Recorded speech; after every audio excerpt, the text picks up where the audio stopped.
NCP আসলে চুক্তি ভঙ্গের প্রতিবাদ করেছে।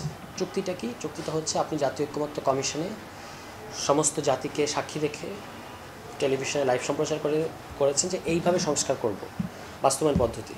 জুলাই সনদ কিন্তু ইতিমধ্যে একটা কম্প্রোমাইজ ডকুমেন্ট, তবুও আমরা ঐক্যমত্যের স্বার্থে মেনে নিয়েছি, যেহেতু সামনে ইলেকশন এবং অন্যান্য ব্যাপার আছে, স্থিতিশীলতার ব্যাপার আছে, আমরা এটা মেনে নিয়েছি। কিন্তু বাস্তবায়ন পদ্ধতিটা তো খুব ইম্পর্টেন্ট।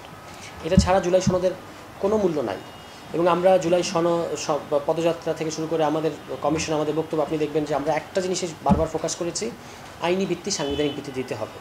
এবং সেখানে এসে আলাপটা শেষ হয়েছে যে জুলাই সনদ আদেশ দেওয়া হবে, গণভোট হবে, তারপরে আগামী সংসদের দ্বৈত ক্ষমতা থাকবে বা দ্বৈত ভূমিকা থাকবে, কিছু সময়ের জন্য সংসদের কাছে কনস্টিটিউয়েন্ট পাওয়ার কিংবা সংবিধানের মৌলিক পরিবর্তন করার এখতিয়ার থাকবে।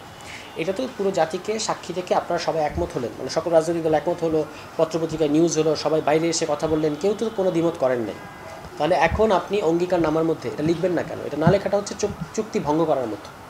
মানে জেন্টলম্যান অ্যাগ্রিমেন্টস যদি বলেন তাহলে এটা সেই অ্যাগ্রিমেন্টটা ভঙ্গ করার মতো। ঠিক আছে, আমরা সেই অ্যাগ্রিমেন্ট ভঙ্গ করাটা প্রতিবাদ করেছি এবং আমরা বলেছি যে বাস্তবায়ন পদ্ধতি উল্লেখ থাকা ছাড়া আমরা আসলে এটা স্বাক্ষর করতে পারি না। কারণ পরবর্তীতে বলা হবে যে এটা মৌখিকভাবে আমরা একমত হয়েছিলাম, এটা অত গুরুত্বপূর্ণ না, সংসদই সব সিদ্ধান্ত নেবে, এই কথাগুলো আসতে পারে। ঠিক আছে, এই কারণে আমরা কমিশনকে 15 তারিখ তারা আমাদেরকে দিয়েছে, 17 তারিখ সাইন, 15 তারিখে তারা আমাদেরকে এই ডকুমেন্টটা পাঠিয়েছে।